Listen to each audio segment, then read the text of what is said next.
금융계의 거인 찰스 슈왑. 한때는 혁신의 상징이었죠. 근데 최근에 엄청난 위기를 겪었어요.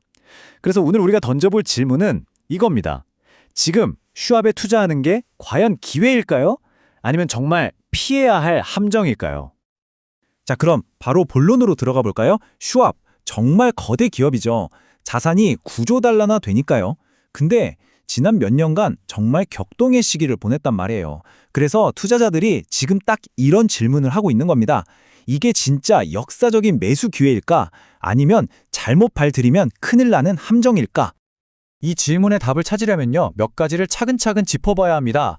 슈왑이 어떻게 지금의 거물이 됐는지, 그리고 이 회사가 진짜 돈을 버는 방식은 뭔지, 또 왜 위기에 빠졌는지, 그리고 가장 중요한 거, 지금 투자해야 한다는 쪽과 절대 안 된다는 쪽의 논리를 하나씩 뜯어보겠습니다.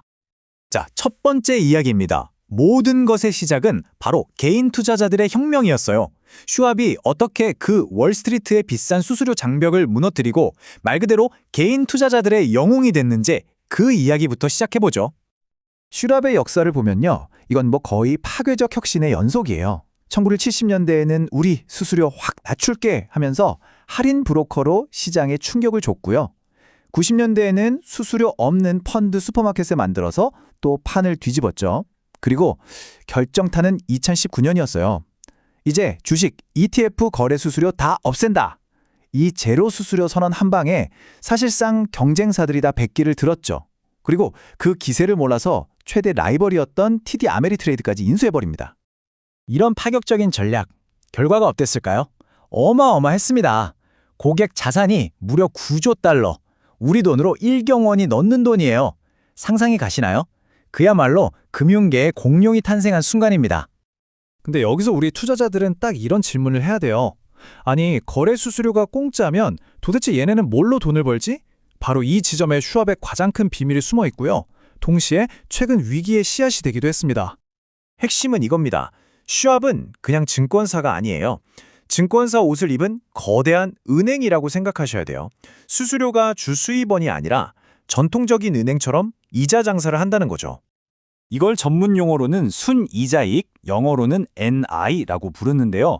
사실 모든 은행의 핵심 수익 모델이 바로 이거죠. 아주 간단해요. 고객 예금에는 이자를 쥐꼬리만큼 주면서 그 돈으로 대출이나 투자를 해서 더 높은 이자를 버는 거. 그 차익을 먹는 겁니다. 이 시스템이 어떻게 돌아가는지 보면 진짜 기가 막힙니다. 자, 여러분이 슈왑 계좌에 돈을 넣었다고 칩시다.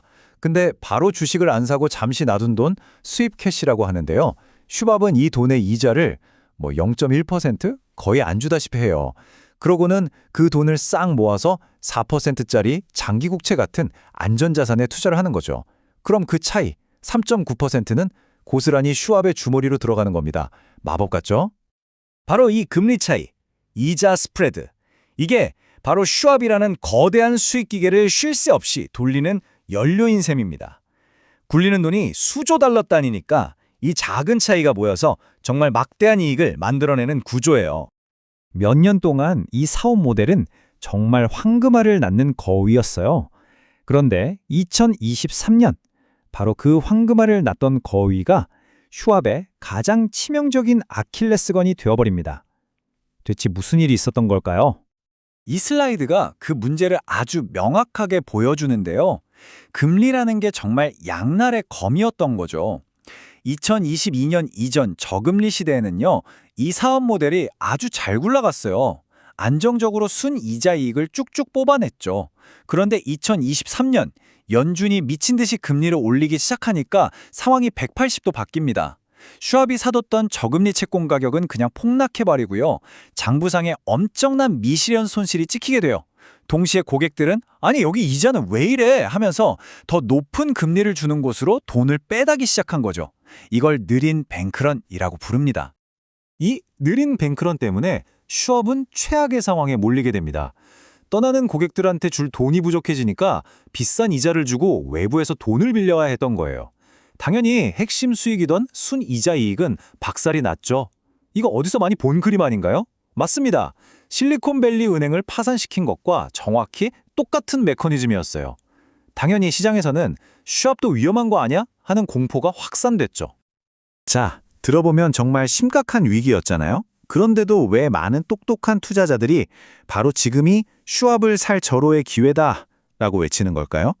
지금부터는 상승론자들, 즉 불케이스의 강력한 논리를 한번 들어보겠습니다.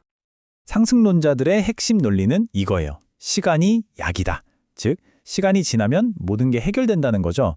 첫째, 문제가 됐던 저금리 채권들, 이거 언젠가는 만기가 돌아오잖아요. 그럼 자연스럽게 지금의 높은 금리 자산으로 교체되면서 수익성이 저절로 좋아진다는 NI 정상화 시나리오입니다. 둘째, 슈왑은 자산 구조 달러의 대마불사 기업이라는 거죠. 쉽게 무너지지 않는다는 겁니다. 셋째, 고객들이 한번 계좌 트면 귀찮아서 잘 안 옮겨요. 이런 높은 전환 비용도 강력한 무기고요. 마지막으로 TD 아메리트레이드 인수 시너지가 곧 터진다는 기대감도 있습니다. 그리고 바로 그 마지막 포인트, TD 아메리트레이드 합병이 결정적인 한 방이 될 수 있습니다. 이제 통합 작업이 거의 다 끝나가거든요. 이게 마무리되면 2025년부터는 연간 수십억 달러, 우리 돈으로 수조 원의 비용이 절감될 걸로 예상돼요. 이건 뭐 이익에 강력한 부스터를 달아주는 거나 마찬가지죠. 하지만 세상 일이 그렇게 장밋빛으로만 흘러가지는 않겠죠?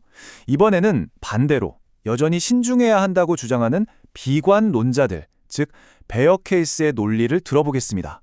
왜 아직도 슈왑 투자를 망설이는 사람들이 많은 걸까요? 가장 큰 리스크는 뭘까요? 아이러니하게도 위기를 불러왔던 바로 그 금리입니다. 연준이 다음에 어떤 결정을 내릴지가 여전히 슈왑의 운명을 좌우하는 가장 큰 변수라는 거죠. 그뿐만이 아닙니다. 은행으로서 골치 아픈 상업용 부동산 대출에도 엮여 있고요. 또 TD 아메리트레이드 통합 과정에서 핵심 고객들이 나 이 플랫폼 별론데? 하면서 떠나버릴 가능성도 배제할 수 없죠. 피델리티 같은 경쟁사들이 더 공격적으로 나올 수도 있고요. 이 표를 보시면 슈왑이 처한 금리 함정이 뭔지 명확하게 이해되실 겁니다. 한마디로 진퇴난난이에요. 만약에 금리가 다시 오른다? 그럼 작년에 겪었던 채권 손실 악몽이 그대로 재현되고 느린 뱅크런이 다시 시작될 수 있습니다.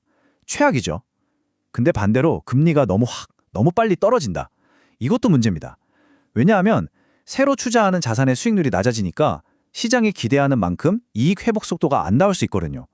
이러지도 저러지도 못하는 정말 까다로운 상황에 놓여 있는 겁니다. 자, 이제 모든 카드가 테이블 위에 올려졌습니다.